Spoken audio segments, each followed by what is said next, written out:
কাতার থেকে আমি জানতে চাই তিনি যে নফল নামাজ পড়ছেন বা সুন্নত নামাজ পড়ছেন, পেছনে এসে অনেকে ফরজের নিয়ত করে, এটা আরব দেশে দেখা যায়, উনি এটা ঠিক কিনা আসলে?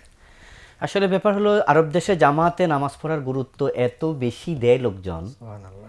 যে একা একা যিনি ফরজ নামাজ পড়েন, আমি দেখেছি যে তিনিও একামত দিচ্ছে, কেরাত জোরে জোরে পড়তেছে, আচ্ছা, এই আশায় যে যদি কেউ নতুন এসে করে যুক্ত কেউ হয়, যেন এসে বোঝে যে উনি ফরজ পড়ছে। সুবহানাল্লাহ। সুবহানাল্লাহ, কত আমি চমৎকার দেখলাম practice যে আসলে। এইবারও ওমরা সফর থেকে ফেরার পথে দুবাইতে যে আপনার দাড়ি মোছ নাই, সে প্যান্ট শার্ট পরা, আমি নামাজ পড়ে বসে আছি, এর মাঝে সে এসে ঢুকে একামত দিচ্ছে একা একা, আল্লাহ আকবর বলে জোরে জোরে কেরাত পড়তেছে।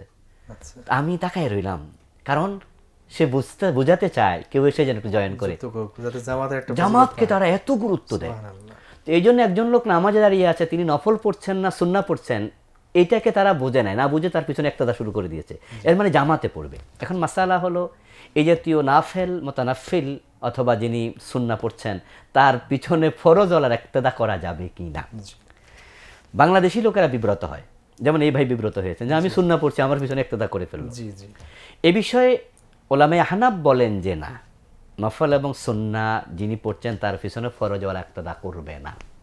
হানাফি মাযহাবের মত। হানাফি মাযহাবের ফতোয়া। আর অন্য মাযহাবের ফতোয়া অন্যরা বলছেন যে পড়তে পারবে, জি, কারণ জিবরিল আমিন আলাইহিস সালাম রাসূলুল্লাহ সাল্লাল্লাহু আলাইহি সাল্লামের দুবার ইমাম হয়ে তিনি মসজিদে হারামে রাসূলের নামাজ পড়েছেন, রাসূল মুক্তাদি ছিলেন।